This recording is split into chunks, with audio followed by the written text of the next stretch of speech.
to those Lord our God. Shema Yisrael, Yahweh Eloheinu,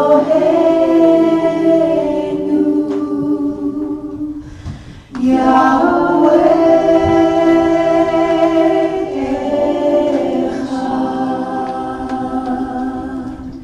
Baruch Shem Kevod, Malchuto,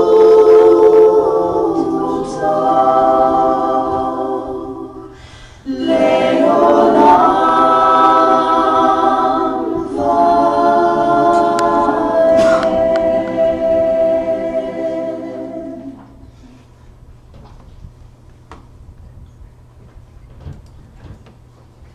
Oh, not that one.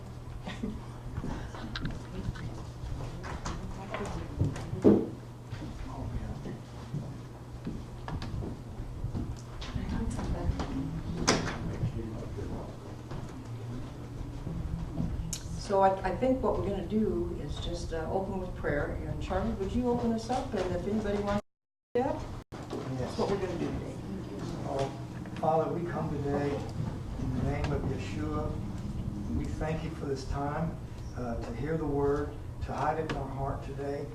And Lord, I've already been praying on the way over here that you would anoint Susan today to speak your words, that she would lead us with your authority and with your boldness, and we would all hide something in our hearts today. Yes. Lord, we thank you that as we hear the words, we'll have understanding, and we just thank you because there's nothing more powerful in this world than your word, Yahweh.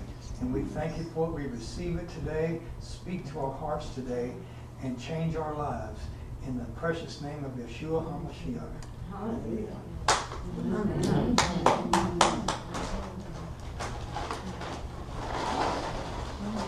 Let's have it. Go ahead and have a seat. I'm just going to go ahead and get started. I have some notes for you for today's Torah. This is one of these Torah portions where it knits back and forth and it goes back and forth, and it's can be a place with a lot of names, a lot of people's names. This should help you out a little bit. Everybody's got one? Thank you, Susan. This is really good. Trying to be aware of the time that we have today. So, cousins and Canaanites. I thought that was probably about the best description of this Torah portion. So we're going to be in Deuteronomy 2 and 3. And I'm going to call on various people to help read. And we'll just see where this goes. It knits back and forth. We're going to read a little bit longer portions today. So just as a little bit of a review here, if you look up at the screen, 2 and 3, Moses is still rear viewing, if you will, what has happened over the last 38 years. What's the significance about 38 years? Why do I even have that up there? Why 38 years? Help me. Huh? They've been out in the wilderness for 38 years. 38 years ago today. Wow. Sonia, what were you doing? You give me about an hour. 18 minus 38. Yeah. You got like 1970. 1970. 1970. 1970. What were you doing? On June 9th, 1970. Partying. Partying? I'm sure I must have been. We did 38 years is a very long time, and the first couple of chapters of the book of Deuteronomy is Moses laying a foundation a reviewing foundation for the next generation, because all the people over the age, that were over the age of 20 when they left 38 years ago, are now gone. There's no longer with them. Okay, let's say that another way. Let's say that another way. God waited for 38 years for an entire first generation of people who would not believe him Yes. to go away. Okay? Now, I ask you, is it important to believe God's word? Yes. Obvious. Okay, all right. Enough of that. So last week it's about time, and we'll see this watch kind of show up several places on these slides. It's time after 38 years for Israel to possess the land. And from last week, that word possess is the word in Hebrew, is the Hebrew word yeresh. Is that right? How do you pronounce it? Yeresh? Yeah. And it literally means to possess something, and it also means to dispossess something, someone. It means both. It means to possess something for yourself, or to dispossess something or someone for the purpose of possessing it. Okay, it's one of those funny words. And it's used, by the way, that word yeresh is used 63 times in the book of Deuteronomy. Okay? 63 times. We talked about that last week. So, and Moses is explaining the covenant to Israel outside of and on the east side of the Jordan River. Carol, would you turn around and just point on the map right there where the Jordan River is, that big purple line? They're on the east side of it, over there, yeah. Okay? And he's explaining this covenant because the book of Deuteronomy is a covenant. It is organized like a covenant. We talked about that last week. It's got 8 different parts to it. It's organized like a covenant. It's a contract. And it's Moses is the guy that's doing all the talking in the book of Deuteronomy. The other books, Exodus, at least Exodus, Leviticus, and Numbers, and God said, sometimes it was conversation, but in this book, Moses is writing down all the things that the children of Israel are going to have to do when they cross into the land. So he's reviewing for this next generation of 38 years. Yeshua, by the way, explained the covenant to Israel in his day, in the land.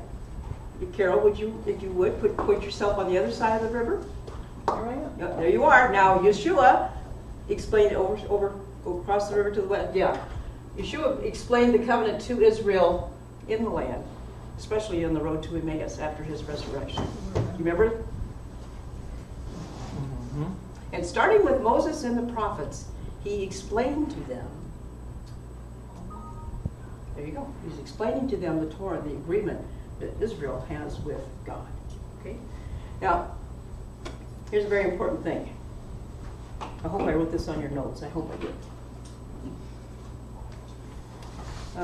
Yod-Heh-Vav-Heh, Yahuwah, Yahweh, God, is depicted as a mighty warrior, Yahweh Sabaoth. And this is the important thing you need to know.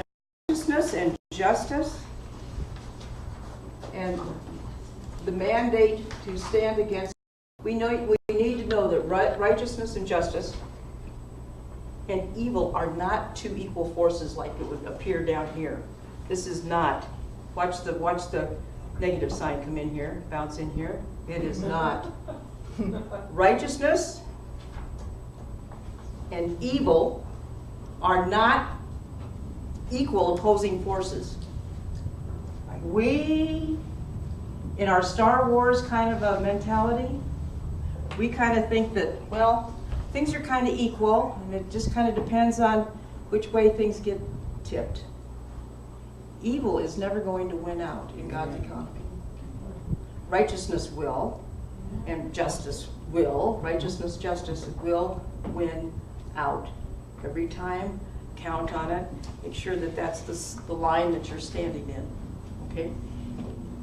I think sometimes we forget that very thing. Okay? It's Psalm 89:14. Righteousness and justice are the foundation of your throne. That was Psalms 89. Psalm 89:14, yeah. Psalm 89:14. Okay, so with that little bit of a review, we can get started. So let's look at Deuteronomy 2, and we're going to read verses 1 through 25. And Miss Sonia, if I could call upon you, would you be so kind as to do that? Deuteronomy 2, it's on page 256. 210. Okay, or 210. It's called the desert years. The desert years. Then we turned and journeyed into the wilderness of the way of the Red Sea as the Lord spoke to me. And we skirted Mount Seir for many days. And the Lord spoke to me, saying, You have skirted this mountain long enough. Turn northward. And command the people, saying, You are about to pass through the territory of your brethren, the descendants of Esau who lived in Seir, and they will be afraid of you. Therefore watch yourselves carefully. Do not meddle with them, for I will not give you any of their land, no, not so much as one footstep, because I have given Mount Seir to Esau as a possession. You shall buy food from them with money, that you may eat, and you shall also buy water from them with money, that you may drink. For the Lord your God has blessed you in all the work of your hand. He knows you're trudging through this great wilderness. These 40 years the Lord your God has been with you. You have lacked nothing. And when we pass beyond our brethren, the descendants of Esau who dwell in Seir, away from the road of the plain, away from Eloth and Ezion-Geber, we turned and passed by way of the wilderness of Moab. Then the Lord said to me, Do not harass Moab, nor contend with them in battle, for I will not give you any of their land as a possession, because I have given Ar to the descendants of Lot as a possession. The Emin had dwelt there in times past, a people as great and numerous and tall as the Anakim. They were also regarded as giants like the Anakim, but the Moabites called them Emin. The Horites formerly dwelt in Seir, but the descendants of Esau dispossessed them and destroyed them from before them, and dwelt in their place, just as Israel did to the land of their possession which the Lord gave them. Now rise and cross over the valley of Zered. So we crossed over the valley of the Zered. And the time we took to come from Kadesh Barnea until we crossed over the valley of Zered was 38 years, until all the generations of the men of war was consumed from the midst of the camp, just as the Lord had sworn to them. For indeed the hand of the Lord was against them, to destroy them from the midst of the camp, until they were consumed. So it was, when all the men of war had finally perished from among the people, that the Lord spoke to me, saying, This day you are to cross over at Ar, the boundary of Moab. And when you come near the people of Ammon, do not harass them or meddle with them, for I will not give you any of the land of the people of Ammon as a possession, because I have given it to the descendants of Lot as a possession. That also was regarded as a land of giants. Giants formerly dwelt there, but the Ammonites called them Zamzummim, a people as great and numerous and tall as the Anakim. But the Lord destroyed them before them, and they dispossessed them and dwelt in their place, just as he had done for the descendants of Esau, who dwelt in Seir, when he destroyed the Horites from before them. They dispossessed them and dwelt in their place, even to this day. And the Avim, who dwelt in villages as far as Gaza, the Kaphtorim, who came from Kaphtor, destroyed them and dwelt in their place. Rise, take your journey and cross over the river Arnon. Look, I have given into your hand Sihon, the Amorite, king of Heshbon, and his land. Begin to possess it and engage him in battle. This day I will begin to put the dread and fear of you upon the nations under the whole heaven, who shall hear the report of you and shall tremble and be in anguish because of you. Okay, very good. Lots of words and lots of names and lots of action in those 25 little verses, lots of history. And keeping in mind, this is history for Moses as he's writing all this down. He's writing kind of a travel log of where they've been and so forth, and what has happened along the way. So let's get into this and look at it a little closer. You pass through your cousin Esau's land, leave it alone. Esau's a cousin. Let's look at this. In 2:4 to 9:19, call your attention to the fact that he mentions Esau. Esau, whose land is Edom or at Mount Seir, is not 1 inch. You are not going to have 1 inch of that land, at least yet. Okay? Not 1 inch. You're to buy food and water with money. The Horites, by the way, formerly dwelt there. And in verse 9 it says Lot of Moab, the Emim and the Anakim had dwelt there. And in 2:19, Lot and Ammon, Moab up here, I'm sorry, and 19 is Ammon. The Zam, Zuim, had dwelt there. Do they dwell there anymore? No, all right. Boring, this is just like boring stuff. Where's the interest in this? Hang with me. We're going to look at the Abraham connection, first of all. This is because somebody said earlier, we're all related. It's true. Look at this. I gave you that little chart on your paper to take home again. But when we get to Noah, and everything, from Noah on, it was a brand new beginning, right? It was just as Genesis 1, just about. He started over again. Noah had 3 sons. Their names were Japheth and Ham and Shem, except we usually hear them Shem, Ham, and Japheth, right? Yeah, wow. Yeah, that way, right? All right, so look at, these names should be familiar to you. Japheth's offspring, Gomer, Magog, Madai, Javan, Tubal, Reshach. We hear those names a lot, especially when it comes to prophecy, right? Yeah. Ham, his offspring are the Hittites, the Girgashites, the Amorites, the Canaanites, the Perizzites, the Hivites. Those names should sound familiar. Those are the descendants of Ham. And over here, Shem. Terah is about 7 generations down from Shem, I think. And Terah is the father of Abraham and Sarah and Nahor and Haran.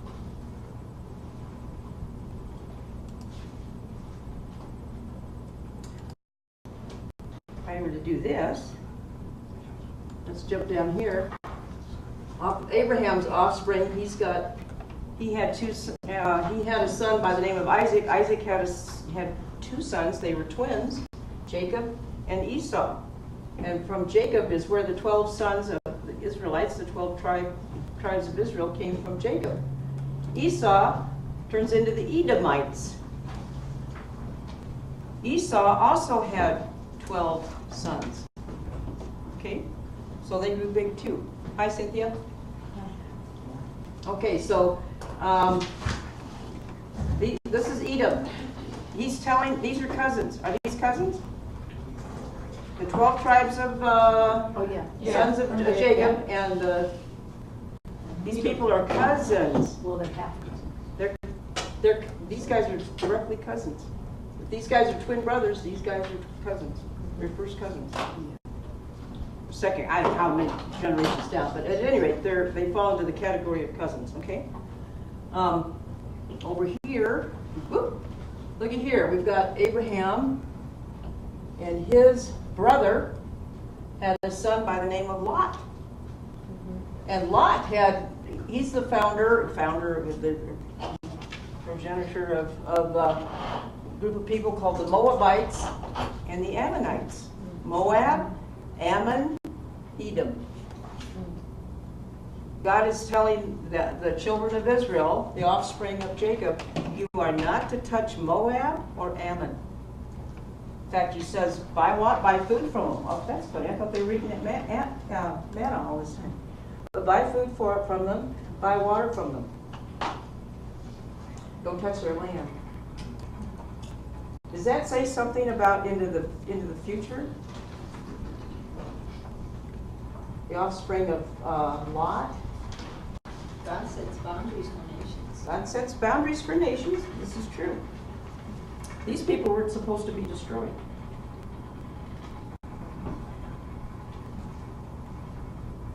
Cursed be. Somebody help me with this verse. Canaanites, after the flood. Cursed be Canaan.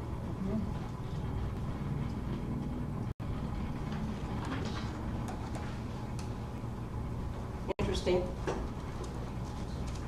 Look at here. What was that? Was that me? Yeah. What did I do? What have I done? Fire notification. Yeah. Okay.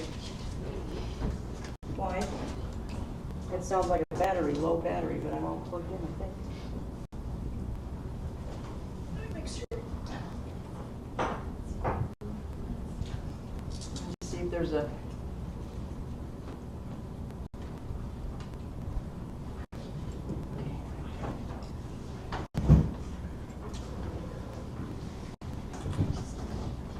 Hey, Jeff.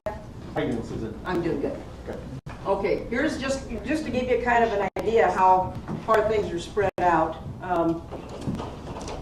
This is back to Noah up here. Look at this. And Shem and his son and his son and his son and his son down to Abraham here. So how many generations removed from Noah is Abraham? 1, 2, 3, 4, 5, 6, 7, 8, 9. Abraham's the 10th generation down. I want you to notice Shem is still alive. Shem lives longer than Abraham. Okay? That's what happens when a guy lives 950 years. Or 600 years, excuse me. Noah lived 950 years. Shem lives 600 years, and he lives longer than Abraham. So Shem could have told Abraham Absolutely. the events of the flood. Absolutely. Boom, boom, boom. All this information has, a lot of oral history has been handed down from that generation to that generation. 10 generations from Noah to Abraham. Wow. That's interesting because there were 10 generations from Adam to Noah. Uh-huh. You think numbers are important to God? I think so. Yeah. Okay.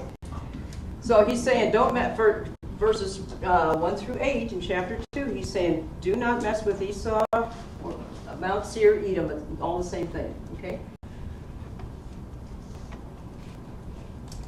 You've lacked nothing since in those last 38 years. Go around them, he's telling them. And you remember, these guys are twins. I put a J on Jacob and I put an E on Esau just so you notice that. Okay.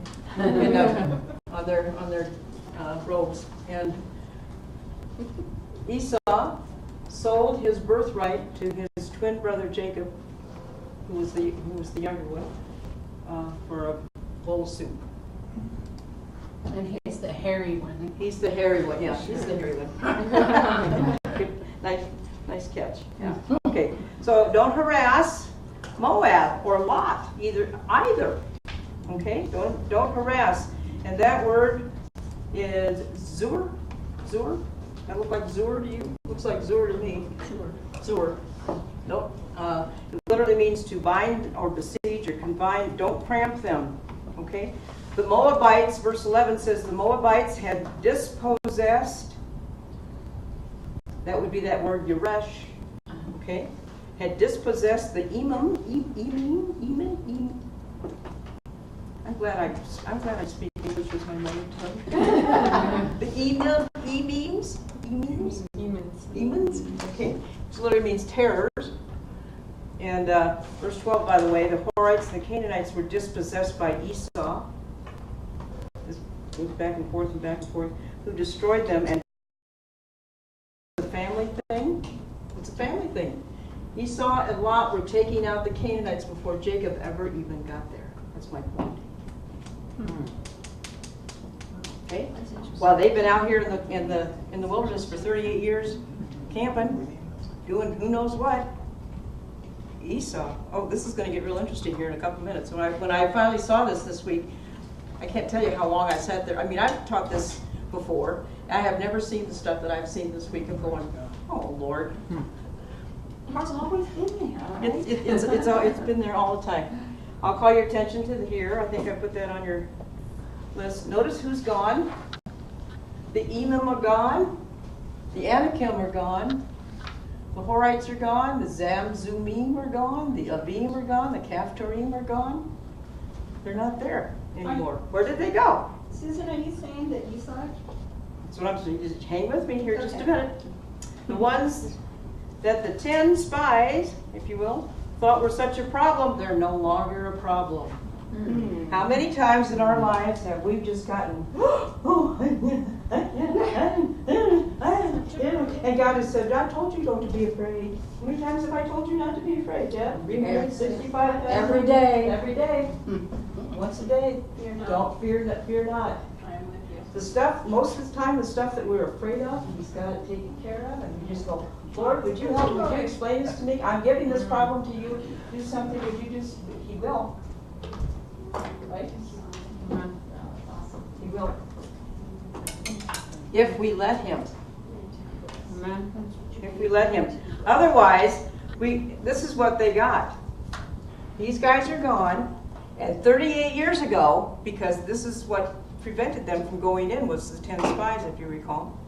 These guys, one of them said, I just kind of listened in, or made it up, or something, but said something like this. We can't take this land. Look at them. They're giants. And they make us look like grasshoppers. We're all going to die. Was not that their attitude, the report that they brought back and gave to the rest of the children of Israel? And the rest of the children of Israel responded to that report with fear. And 10 guys outnumbered 2 guys. The 2 guys said, we could do it. We're well able to do it. If God's on our side, of course we can do it. That's what I'm saying. That's what we're supposed to do. That's why He brought us out of Egypt, isn't it? Isn't that this the point? All right, well.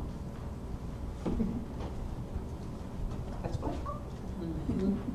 Okay, let's take a look at where the geography of where this land is. He said go around. Go around. So here's Israel. Here's where Carol's been pointing. Here's the Edomites down here. Edom, which is Esau, right? Here's the Moabites.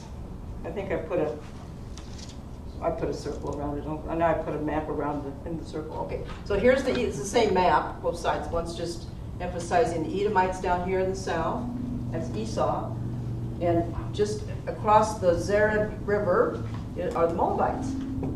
These would be Lot's offspring. These guys are cousins too, right? All right, here's the Moabites.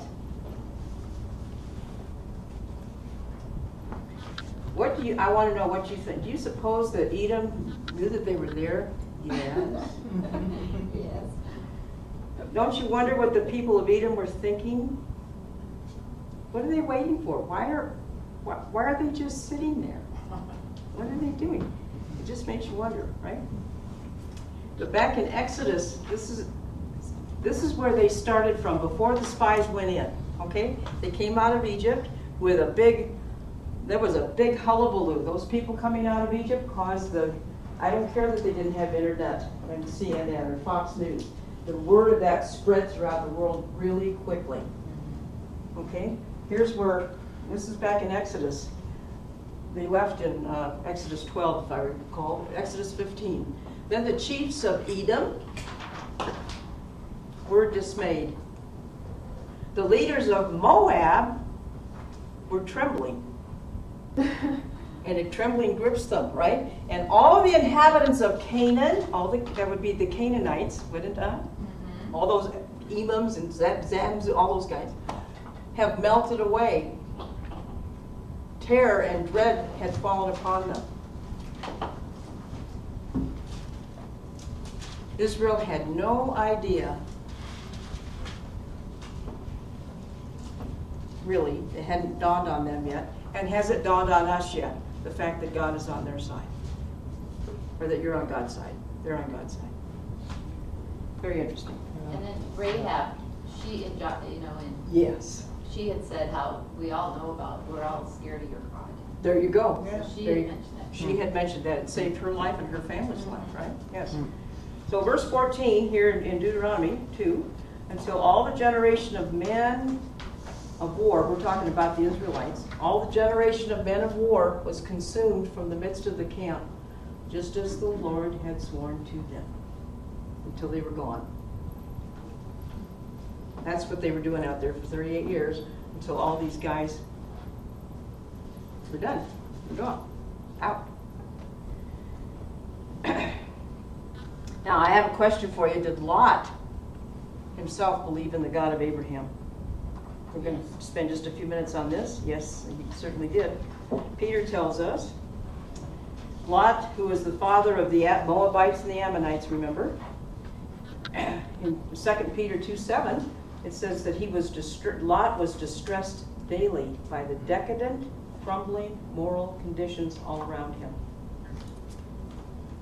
He wanted to raise a family and to prosper in the prevailing culture, as do we all. That's just, boom. But, does that butt look big? But, after Abraham had rescued him from the northern marauding kings, remember, the ones that were just defeated, who raided Sodom and the surrounding cities, Lot elected to return to Sodom. Well, there you go. So now we've got cousins, Esau and Seir and Lot and Moab and Ammon. Those guys are cousins. Okay. God killed off all the giants in order for them to live in their area. In order for them, let's get this straight. When they first came out of Egypt, Esau and Lot's descendants were trembling with fear because of the Israelites, right? And they went up and decided they wanted to go in and take a look and spy around a little bit.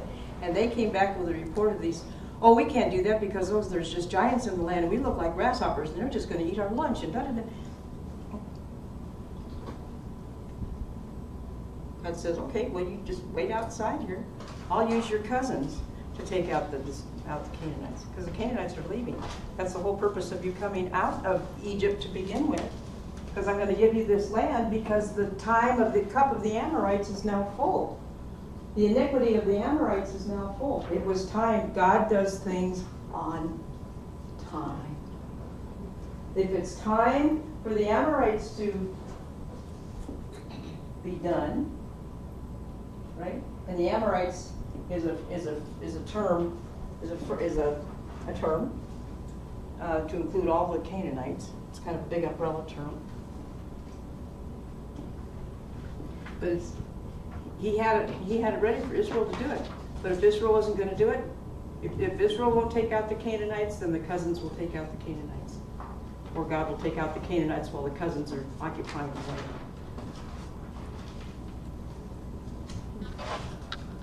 Verse 13 says, now rise and go over the Zered. So this is where they're at. Right there is where the X is. This is where Israel's camping. They're to go around. Here's where Esau is. They're to go around them. They're to go around the Moabites. Let's see what happens. Boom. Took 38 years for this command to take place. For 38 years, they've been in a holding pattern, if you will, until all you guys die. I would hate to just be waiting around to die.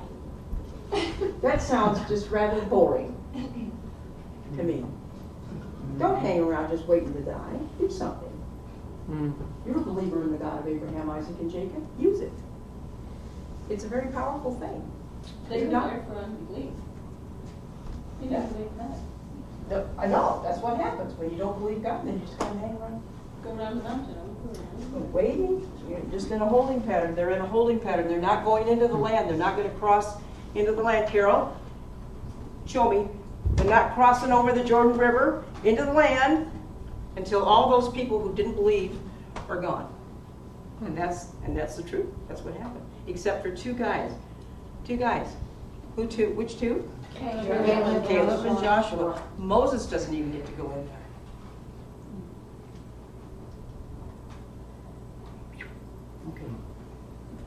Okay. Now, is Lot an example of a believer in our own society today? Yes. And so, many believers today live lifestyles similar to that of Lot.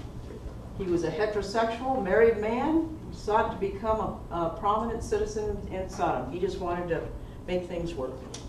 He wanted to raise a family and prosper in his prevailing culture. And Abraham and Lot are very good illustrations of the two classes of believers, spiritual and carnal. Okay? He believed in God. In a series of moves after his initially unwise choice, Lot became a big business in Sodom. Okay? He was a businessman. I wonder what he sold. Well, she's gonna laugh. He became a big citizen.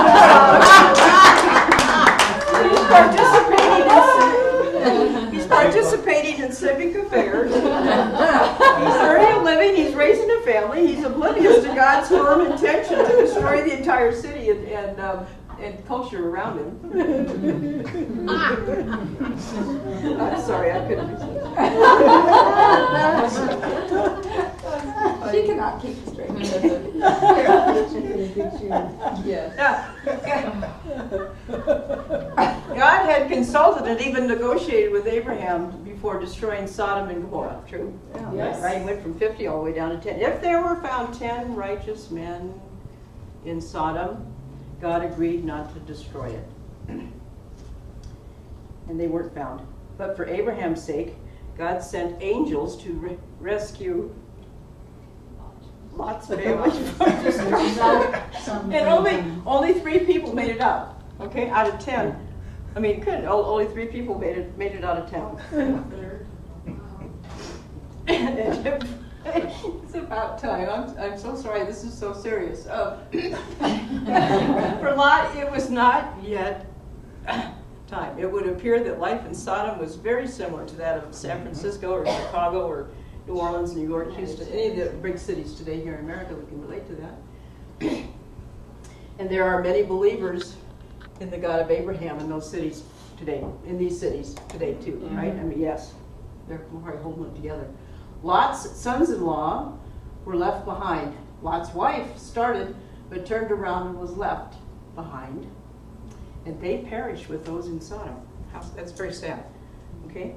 And I found an old news clip of how that perhaps could have happened. Let's just take a look.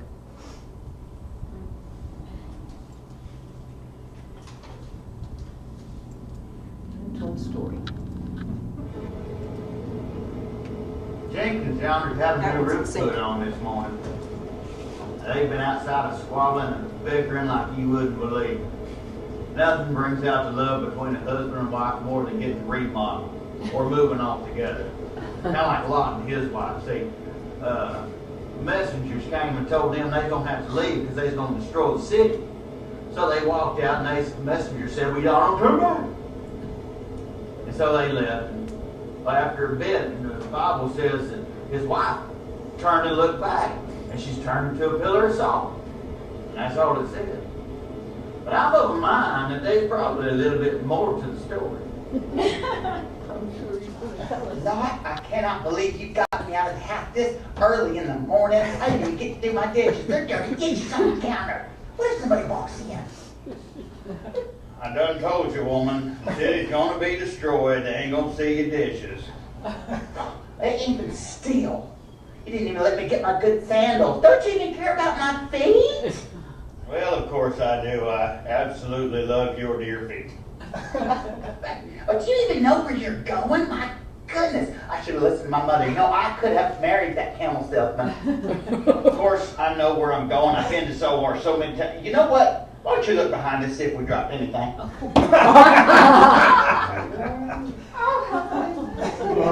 God. Yeah, that's a shame.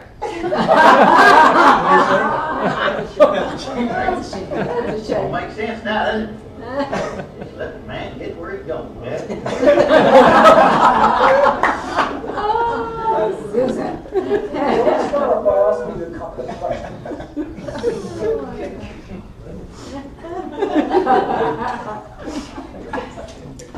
All right.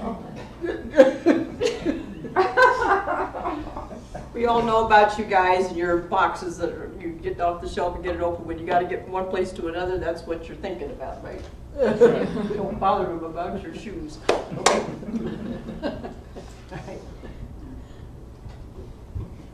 All right. We did. All right, so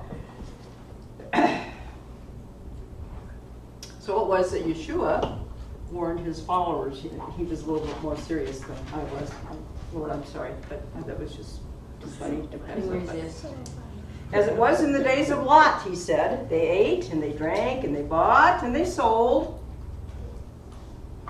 They bought and they sold. And they planted and they built. But on the day when Lot went out from Sodom, fire and brimstone rained down from heaven and destroyed them all. So will it be on the day when the Son of Man is revealed. On that day, let him who is on the rooftop with his goods in his house not come down to take them away. And likewise, let him who is in the field not turn back. Remember Lot's life. So somewhere in the back of your head, you tuck this little scripture in. Who knows what lies ahead for us? But we gotta get used to listening for and reacting to his voice. When he says turn right, turn right. When he says turn left, when he turn left. When he says stop, stop. Now. Okay. Ammon, the area of Ammon was still there at the time of Solomon, and Solomon marries lots and lots of women. Okay, Solomon is an interesting guy. Look at this. He loved many foreign women along with the daughter of Pharaoh from Egypt, right? And he loved a Moabite, an Ammonite, an Edomite, and a Sidonian, and Hittite women. These are Canaanites. This is a Canaanite. Solomon held fast to these in love. What could possibly go wrong, right? I have a question for you. Did Solomon curse his own people, Israel? Yes. With all of these marriages to all of these people? Yeah. Idolatry for the Bibles. Word about Solomon. Solomon did not suddenly fail at the end of his life. The seeds of his demise were sown at the very beginning in 1 Kings 3. Same chapter that records Solomon's request for discernment. It also reveals that Solomon formed a marriage alliance with Pharaoh, king of Egypt. Okay, Solomon loved the Lord. 1 Kings 3, verse 3. Solomon loved the Lord, walking in the statutes of his father David. That's good, right? Except, he sacrificed and burned incense on the high places to all the gods of these wives. Okay? That's where Solomon messed up. From the very beginning, his obedience was a little bit deficient. Surely with all his wisdom, he knew better. He'd asked for wisdom. God gave it to him. He's the wisest guy on the... Anyway, but he tolerated compromise and idolatry among the people of God. Verse 2, he even participated in some of the idolatry himself. Incense to their gods' high places. Which is what God told them, some of the instructions in the Torah, don't mix with these people because you will wind up worshiping their gods. Okay? All right. So, we're all familiar with the words that God spoke to Abraham. I will bless those who bless you, and I will curse him who curses you. Notice it doesn't say, I will bless those who bless you, and I will curse those who curse it. No. It gets real specific. Those who bless you, I will bless. And those who curse him, I will curse him. It's hard to read upside down. Who curses you? Yes. Okay. So the word bless here is in the PL stem. It's literally intensive. It's intentional. Okay. It's an intentional action. Same word here. Bless is in the PL stem here in the blue, but it's a participle, meaning unbroken continuity. Curse in the yellow here. It's to impose a barrier, and curse here it's a different kind of curse. Look, it's a whole different kind of. This is arar, arar, and this is kalal. Totally different word. To be slight or to treat lightly as insignificant. Now, watch what happens when we reinterpolate that word with those definitions. Here it comes. I'll read it from here so I can read it. I will intensively bless those who bless you with unbroken continuity. I will intensively bless those who bless you with an unbroken continuity. And I will impose a barrier to those who treat you lightly or with insignificance. That's an amazing statement.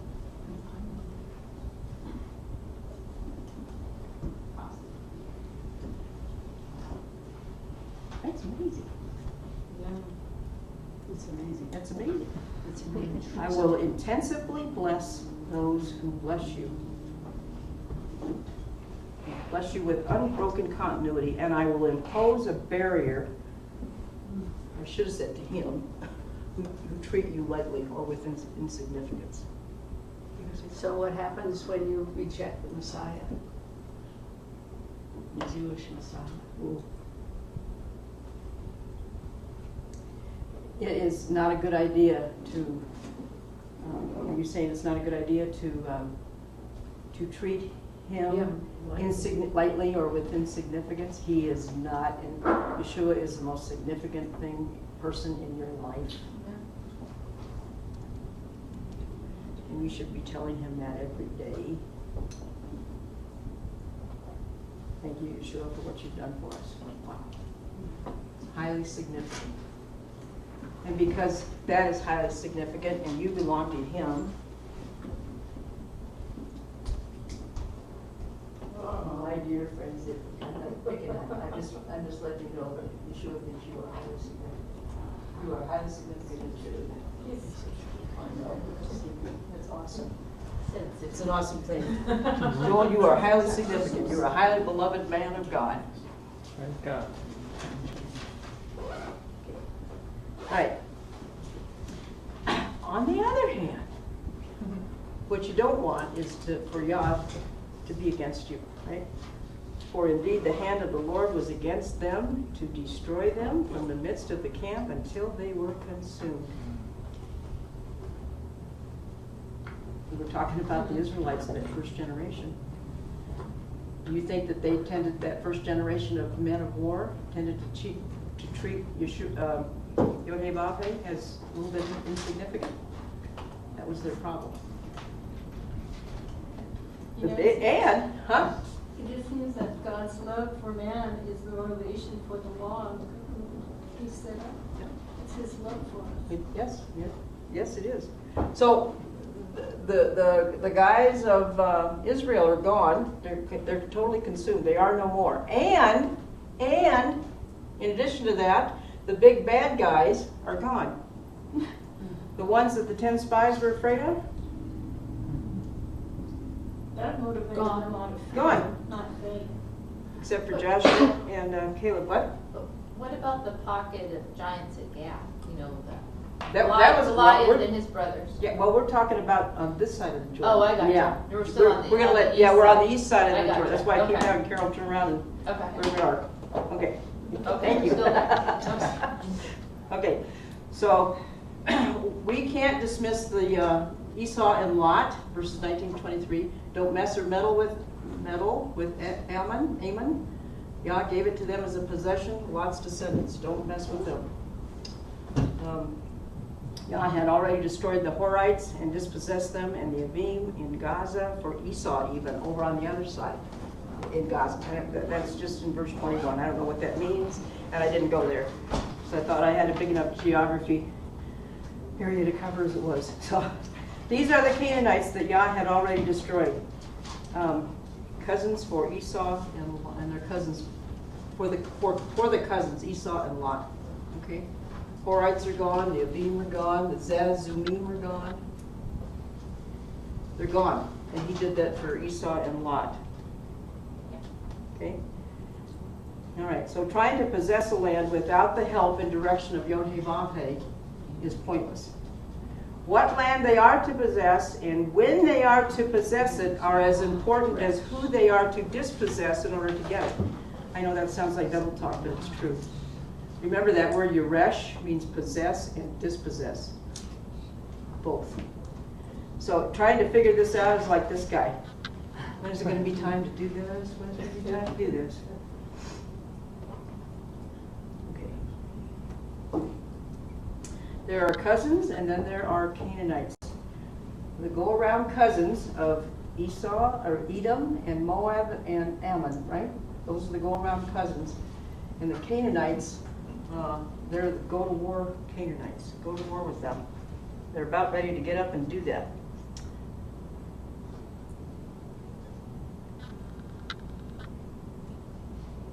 Leave the cousins alone, pay them money. I wonder if that looks down the road and to go ahead and trade with these people. Trade with these people. There's trade going on with these people today, right? But for the Amorites, the head of the Canaanite people, it was time to possess their land or dispossess them from their land. Okay, so here's the map for the Amorites. Here's once again, here's Esau down here. Here's the Moabites right here, and God had taken out a lot of the people, the giants from this land. But here's the Amorites. These are the ones that Israel's going to get to deal with. Yay! They get to play. What? And with word possess, it means to go out and take it. Yeah. Take. Yeah. We use that word, yes, to take it to, Possess it. but yeah, possess it. And it also means to dispossess. So to possess the land, but to dispossess those that are there. Okay? Take out the people, keep the land. Land and people always go together. So in verse 24, it's about time to engage in battle. Rise, take your journey, go across the river Arnon. Look, I've given into your hand Sihon, the Amorite, king of Heshbon, and his land. Begin to possess it and engage him in battle. This day I will make nations under the whole heaven. I will begin to put the dread and fear of you upon the nations under the whole heaven. Who shall hear the report of you, and who shall tremble, be in anguish because of you? Okay? That is, I'm telling you, that is what is beginning to happen again in this country as Christians are beginning to stand up and beginning to take their country back and claim it back. And somebody always, there's always has to be the big brother somewhere, the good big brother somewhere. It's necessary. The guy who's going to do things in a righteous way and with justice. And America has always has played that part. And have we made mistakes? Oh, lots and lots and lots of them. But if it's not us, who? That's right. If it's not us, who? We're now being faced with doing things God's way, because God's people are praying for our president, praying for this government, praying for our country, or we're going to be faced with doing things the beast way. Ooh. And it's the beast that we're facing down right now. Okay, that is exactly what's happening. So all the stuff in Daniel is reoccurring. Is that a safe way to say that? Stick with us through the book of Daniel, you guys. You're going to have fun. Okay? Okay. All right, 26 through 37. You want to finish this up?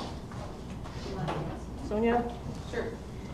Chapter 2 of Deuteronomy, verses 26 through 37. It says, King Sihon, how do you say it, Sihon? or Sihon, I think. Sihon Yeah, defeated. good enough. And I sent messengers from the wilderness of Kedemoth to Sihon, king of Heshbon, with words of peace, saying, let me pass through your land. I will keep strictly to the road, and I will turn neither to the right nor to the left. You shall sell me food for money that I may eat, and give me water for money that I may drink. Only let me pass through on foot.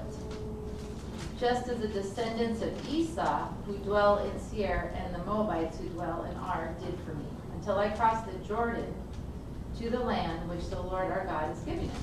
But Sihon, king of Heshbon, would not let us pass through, for the Lord your God hardened his spirit and made his heart obstinate, that he might deliver him into your hand as it is this day. And the Lord said to me, see, I have begun to give Sihon and his land over to you. Begin to possess it, that you may inherit his land. Then Sihon and all his people came out against us to fight at Jahaz. And the Lord our God delivered him over to us, so that we defeated him, his sons, and all his people. We took all his cities at that time, and we utterly destroyed the men, women, and little ones of every city. We left none remaining. We took only the livestock as plunder for ourselves, with the spoil of the cities which we took. From Aroer, which is on the bank of the river Arnon, and from the city that is in the ravine as far as Gilead, there was not one city too strong for us. The Lord our God delivered all to us. Only you did not go near the land of the people of Ammon, or anywhere along the river of Jabbok, or to the cities of the mountains, or wherever the Lord our God had forbidden us. Okay. So Moses is suing for peace. Isn't that interesting? Let's sue for peace. Are we going to get along? Can we have peace between us?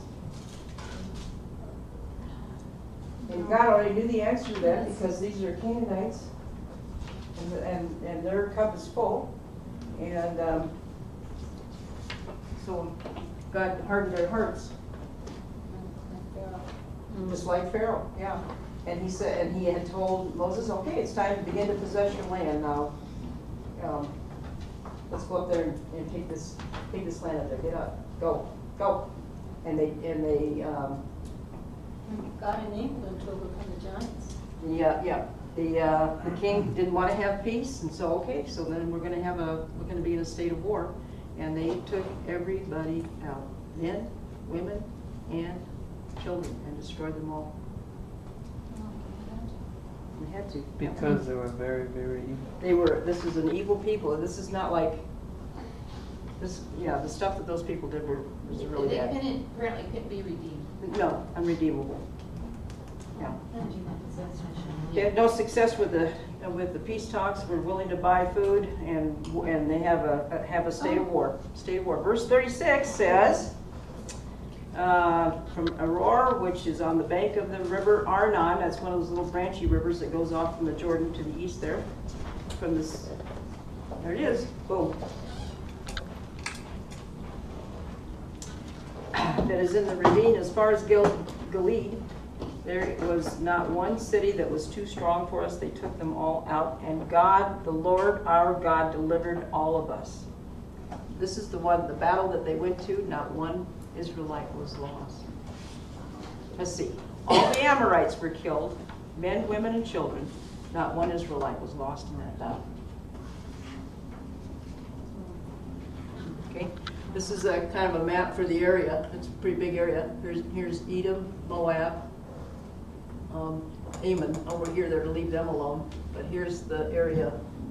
This is the land that he winds up giving to Manasseh and Reuben and Gad, right? Yeah. Right. So, what'd you say again? Manasseh, yeah. Half of Manasseh and Reuben and Gad. This is going to be their territory over here on the east side of the Jordan River. And why again is it called Gilead? Or Gilead? I don't know. I don't know. I didn't look at that. Okay. I don't know. For Okay, Gilead? chapter 3. I call this Og's Big Bed. We'll get to... Here we are. Og's Big Bed. It's just how the chapter winds up with Og's big bed. He's going to tell us how big this guy's bed was, because I guess he was probably a pretty tall guy, as were his people. California king. Okay. Sonia, would you mind keep reading and just go ahead and Okay. 1 through 22. Where are we at? Chapter 3. Chapter 3. Chapter 3, Okay. Deuteronomy, verse 1 through 22. Okay. Then we turned and went up the road to Bashan, and Og, king of Bashan, came out against us, he and all his people, to battle at Edrei. And the Lord said to me, do not fear him, for I have delivered him and all his people and his land into your hands. You shall do to him as you did to Sihon, king of the Amorites, who dwelt in Heshbon. So the Lord our God also delivered into our hands Og, king of Bashan, with all his people, and we attacked him until he had no survivors remaining. And we took all his cities at that time.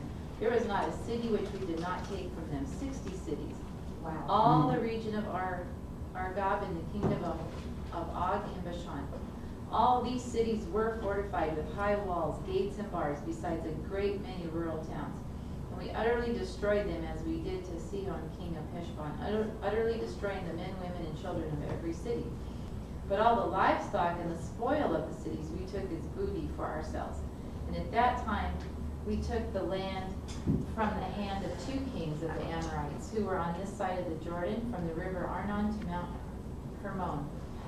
The Sidonians call Hermon Sirion, and the Amorites call it Sinir. All the cities of the plain, all Gilead and all Bashan, as far as Salcah and Edrei, cities of the kingdom of Og and Bashan. For only Og, king of Bashan, remained of the remnant of the giants. Indeed, his bedstead was an iron bedstead. It is not in Rabbah of the people of is it not in Rabbah of the people of Ammon? 9 cubits is its length, and 4 cubits is its width, according to the standard cubit. That would be like 13.5 feet long and 6 feet wide. Wow. That's a big boy. Scary big. It's pretty big. Yeah. Okay, good. Wow. He just had big feet. Do you want me to keep reading? Yeah, go ahead. Keep trying to. Okay. And this land which we possessed at that time from Aroer, which is by the river Arnon, and half the mountains of Gilead and its cities I gave to the Reubenites and the Gadites. The rest of Gilead and all Bashan, the kingdom of Og, I gave to half the tribe of Manasseh. All the region of Argob with all Bashan was called the land of the giants. Jar, the son of Manasseh, took all the region of Argob as far as the border of the Geshurites and the Machavites, and called Bashan after his own name, Havoth Jar, to this day. And I gave Gilead to Machir, and to the Reubenites and the Gadites I gave from Gilead as far as the river Arnon. The middle of the river is the border, as far as the river Jabbok, the border of the people of Ammon. The plain also, with the Jordan as the border. From Shinnereth as far as the east side of the sea of Arba, the salt sea, below the slopes of Pisgah. And I commanded you at that time, saying, the Lord your God has given you this land to possess. All you men of valor shall cross over armed before your brethren, the children of Israel. But your wives, your little ones, and your livestock, I know that you have much livestock, shall stay in your cities which I have given you, until the Lord has given rest to your brethren. As to you, they shall also possess the land which the Lord your God is giving them beyond the Jordan. Then each of you may return to his possession which I have given you. And I commanded Joshua at that time, saying, your eyes have seen all that the Lord your God has done to these 2 kings. So will the Lord do to all the kingdoms through which you pass. You must not fear them, for the Lord your God himself fights for you. Okay. Whew. All right, so Edom down here, Moab right here, Ammon right here. This is all Esau, Lot, and this is the area of Sihon and Og. This is Sihon right here, Gilead, and up here is Esher, the Bacharites. Right here, here's the Kinneret. Okay, up here, Machlah. This whole area is what they took. This is Manasseh and Reuben and Gad. Half of Manasseh, Reuben, and Gad. But today, this is Jordan. Yep. This doesn't belong to Israel yet today. But this is Ammon over here. Can you see why maybe Ammon and Israel have signed Jordan and Israel have signed a peace agreement? They were the first ones to sign a peace treaty, aren't they? They're cousins. Right? Mm-hmm. Assuming that's who Jordan is today. Let's see some good research on that. That'd be neat. That would be neat to find out, wouldn't it? Yeah. And this whole area, this is all the Golan Heights today. This Golan Heights. I'm going to show you how close Damascus is. Damascus is right there. You almost throw a stone to it. Oh, an interesting point. People, Hebrew roots people from America who want to live in Israel aren't allowed to, have been allowed to move into Jordan So you could say Manasseh is beginning to repossess Jordan. Would you say that again, please? Yes. Say that again. And So, louder. so Hebrew roots people that are coming from America to Israel, that want to move to Israel, want to move back to the land, who aren't allowed to, are allowed to move into Jordan. Jordan is letting them move Yeah, there? yeah. Wow. There's lots of, there are even Amish people, and any people who are Christian, who believe the You're giving Bible as them- best they can. Wow. They want to live in Israel, they can't, but Jordan allows them. Wow, Joel, Yeah, yeah. that's amazing. Just I'd found like to that see last- some research on that too. if you Well, care to share. you can, Okay. sure.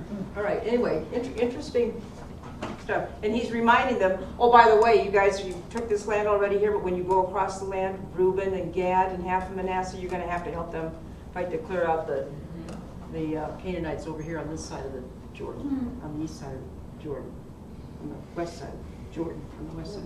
What? All right, so Og's Big Bed, and 23 through 29, we'll finish it up. Okay. Is this stuff making sense? I mean, we're starting to get these people kind of separated out a little bit, and, okay, good. Okay. 23. Then this little title says, Moses forbidden to enter the land. Then I pleaded with the Lord at that time, saying, O Lord God, you have begun to show your servant your greatness and your mighty hand. For what God is there in heaven or on earth who can do anything like your works and your mighty deeds? And I pray, let me cross over and see the good land beyond the Jordan, those pleasant mountains in Lebanon. But the Lord was angry with me on your account and would not listen to me. So the Lord said to me, enough of that. Speak no more to me of this matter.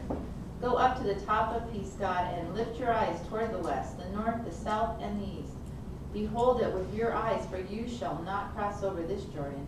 But command Joshua and encourage him and strengthen him, for he shall go over before this people, and he shall cause them to inherit the land which you will see. So we stayed in the valley opposite Beth Peor. Okay. Moses is asking permission. He wants to go and see the land. Lord, you've begun to show your servant your greatness in your mighty hand. Lord God is there in heaven and earth that can do anything like what you've done. I pray, he's pleading with him, let me cross over and see the land. And God's saying, no. He was angry with me because of that. On your account.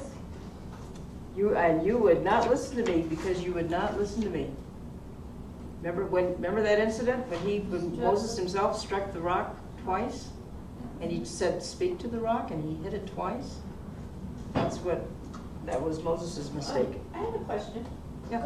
Something to consider. Could it also be when the people came to Moses and said, oh, let's send 10 spies, and Moses said it pleased me greatly? I don't think it pleased God so much, because I think they were just supposed to go. There was no need for them to send in spies and check it out. God had said, go take it. So I think that was a form of their rebellion and doubting God, and I think that was part of it. That could very well be right. And there's when you read those two descriptions of that, it's kind of a different kind of a description. One sounded like Lord was telling him to send those in. Yeah. But you're right. And he said it pleased me greatly. So that's a good idea. Let's do that. Yeah. So all of a sudden Moses is listening to the people and not to God. Maybe he was doubting God. Yeah. So he was doing the carnal. It could be. Could very well be. I'm sure that is a standard military procedure. Okay, we're going to take it. Well, then let's go see what we're taking, and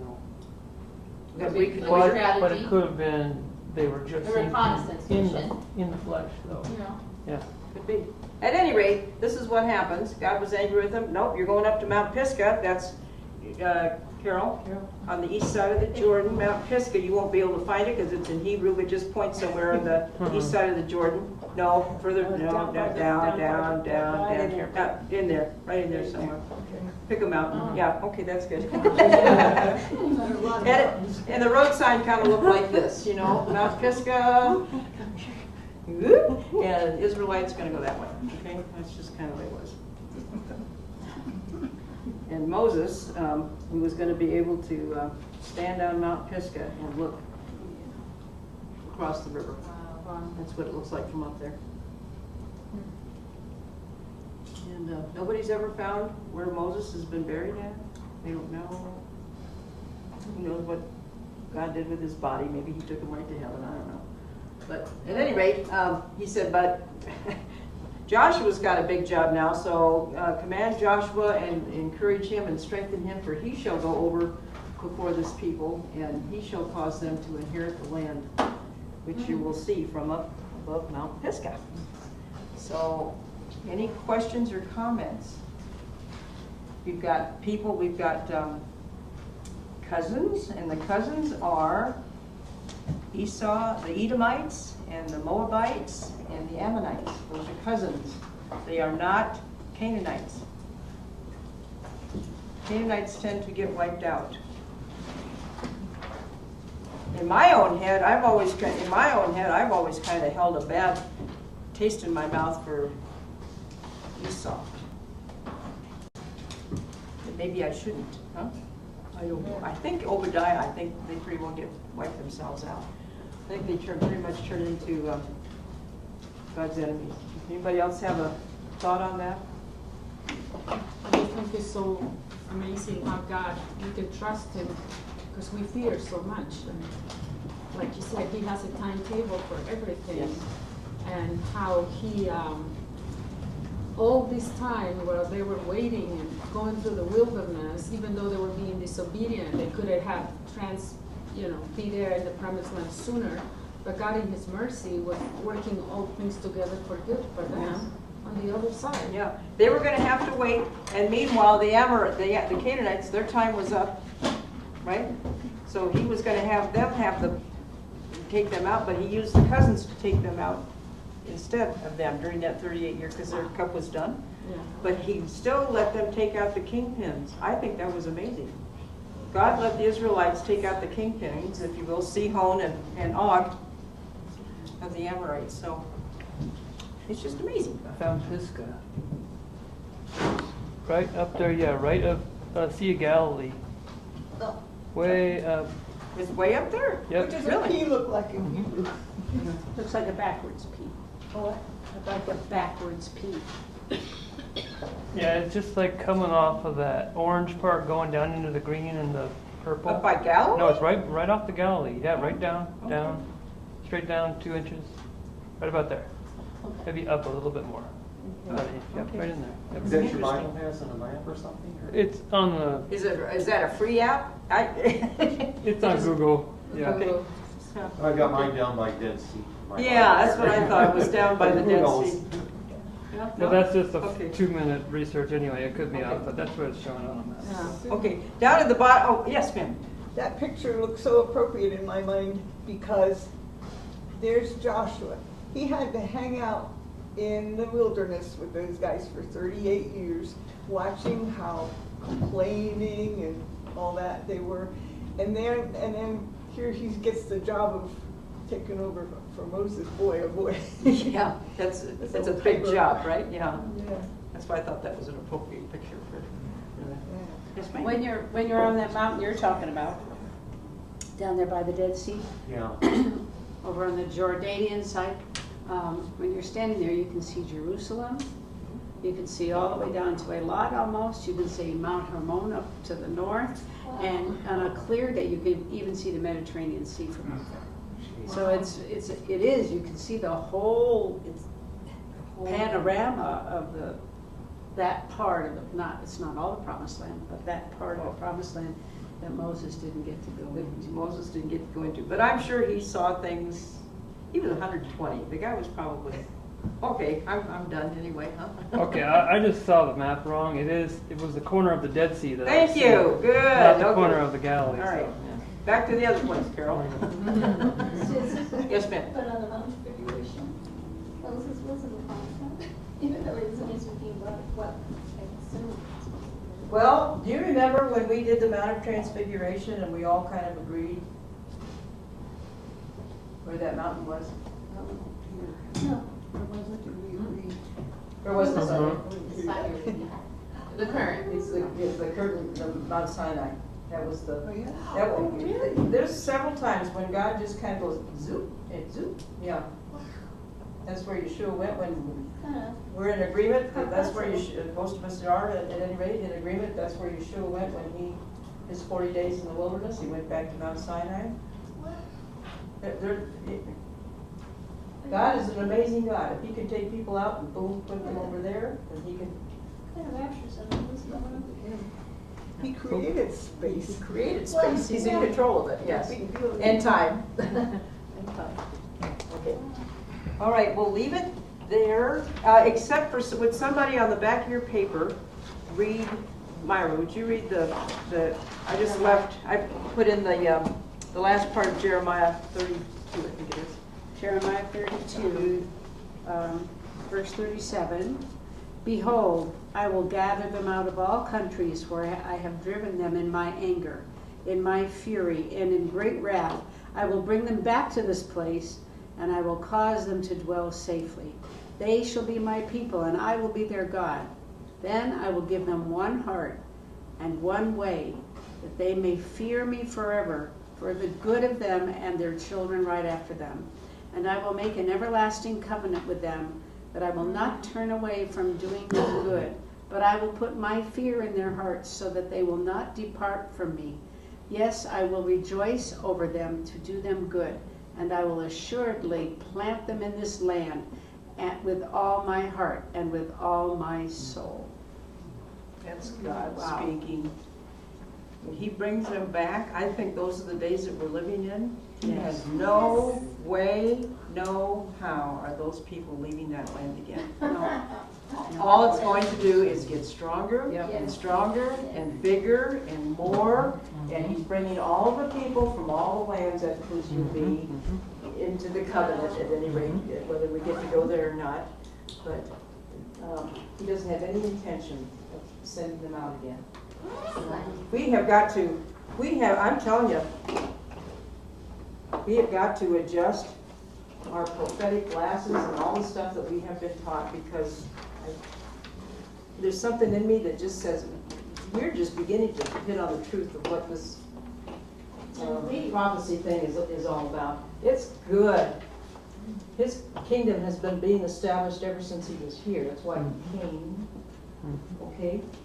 And I'll just leave it at that. But don't miss out on the Daniel studies that we're going to be continuing on this summer. If you can go over to Myra's house on Wednesdays, you're more than welcome to come. And if not, then in a couple weeks we'll start it up here again. Oh, good. I think 2 weeks from now we'll start that up here at the 2 o'clock hour. Today's 2 o'clock hour. There's 7 of us heading down to the museum. Does anybody else want to go? Do you want to go? Yay! Good. All right, we'll get you a ticket. Already got it. You got it. Yay! All right. All right. Yay. Good. Hallelujah. Really good. Good. Now there's 8 of us going. Hallelujah. All right. And so who wants to do the bread and the wine today? I'm sorry, where is Myra's house? Wednesday, you say? Oh, I'll show you. Okay. Yeah. It's my house.